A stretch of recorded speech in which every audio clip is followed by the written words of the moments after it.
That is a man who chose to drive through a group of people who were protesting over what happened with Roe v. Wade. It was a Ford truck. The man has not been identified, but he rammed into several protesters, all of them women, rolled over one woman's ankle with his Ford truck, I'll remind you, sending her to the hospital. That said, the police were called and are investigating. No arrests have been made yet after rolling over a woman's ankle with his truck. Local journalist and a witness to the attack at that time, Lyz Lenz, says he tried to murder them. These women see him coming and a bunch of people put their hands out to stop him and he just keeps going. Apparently, the guy was waiting behind several cars as protesters crossed the street. He became impatient and decided, well, I gotta get where I'm going, so I'm not gonna let the possibility that I murder a person stop me. And why would it? Conservatives have been told in multiple cases over the past few years that protesters should be struck by cars and that there is nothing wrong with just driving through people who are exercising the constitutional rights that conservatives pretend to care about, but don't when it's inconvenient. Francesca, what do you think? I don't know why, but I'm thinking of the January 6th committee hearings and the fact that all of this evidence is coming to light about exactly what happened on that day. And I feel like we need similar hearings for the protests of the summer of 2020 to understand just how much violence was waged by both police and civilians like this guy in a giant truck against demonstrators. But this is the stuff that demonstrators and people who are exercising their First Amendment rights, they have to suffer with in silence. And good on them if they get a video out and then we cover it and then we talk about it. Yeah. But there is no justice in this. The nation doesn't know about it. Like certainly Fox News isn't covering it, but if you'll be lucky if CNN or MSNBC even cover it. The amount of violence that people are meant to bear in these instances is just insane. And you would think after the Unite the Right rally in Charlottesville, when someone was killed through this very same thing, that we would take this way more seriously, that there would be action on a federal level, protecting demonstrators, truly. But no, it's not. I guess they all need to be carrying weapons. And to be honest with you, I hate that. I hate that because I see what happens at the drag show. You know, someone pulled out a gun. Well, we don't know if that's someone, we assume it was someone from the right who hated the drag show, but it could have also been someone trying to protect the drag show. And again, as someone who is for gun control, I don't believe it is never borne out and it truly never ends very well when a good guy with a gun does something, right? That person often ends up killed or killing others themselves. So I'm just like, that's where I'm gonna end everything. So the thing is, there have been no charges yet, but that person was threatening the life of the people that he was going to roll over. Like he, in the end, ended up sending someone to the hospital. Easily could have killed someone. So if one of those women had been carrying a gun and had to save her life from the guy who was trying to run her down, she had no way of knowing if he wasn't doing one of these copycat things like ISIS people or whatever has.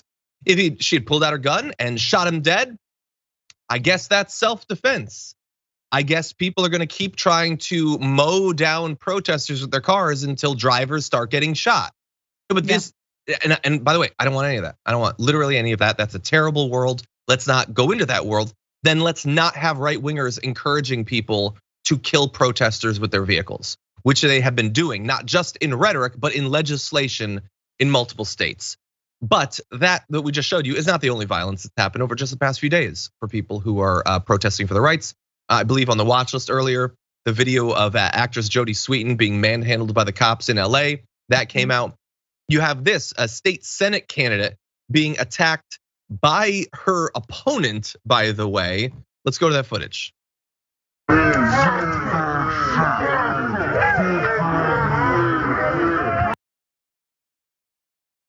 So yeah, that's a candidate for office deciding to punch the person he's running against. Again, we keep talking about violence being normalized. This is what it means. It's not just the cops. By the way, cops brutalizing people has been normalized for a very long time.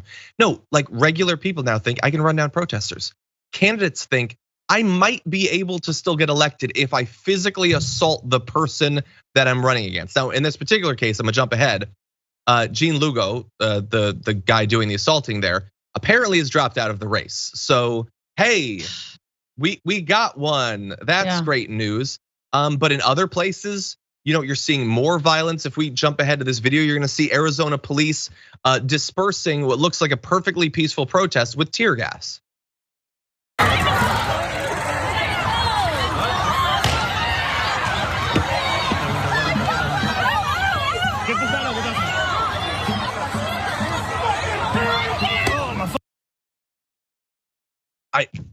Like Francesca, like what are we supposed to do? Like they come at us in every possible way.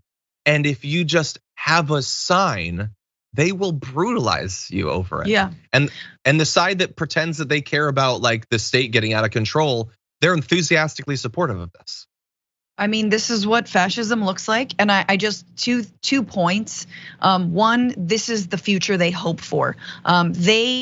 You wonder why all this rollback? It's because they want more unwanted kids and babies, more destitution, and more worker bees for the Amazon factories. That's it. They want more pliable minds. They want more easily manipulatable people to vote MAGA, right? We've seen the level of idiocy that votes for the fascist candidates, right? They want that. And for everyone else, we lock them up. If you fall out of line, you get locked up in our private prisons and we make a killing no matter what. That's the broad goal.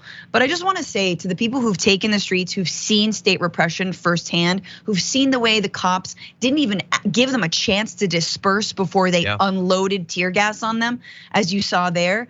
It is a politicizing moment. Don't be afraid. I know it's scary, but that is actually use that to re-up. Obviously, next time, you can go out with milk does a great wonders for tear gas in your eyes, wet bandanas. If you need to, gas masks. I mean, these are things that you need. I mean, look at the Hong Kong protesters with their umbrellas. Like there are so many ways, but this kind of state repression, they think that it's gonna work. And it doesn't. It only further politicizes us and strengthens our resolve.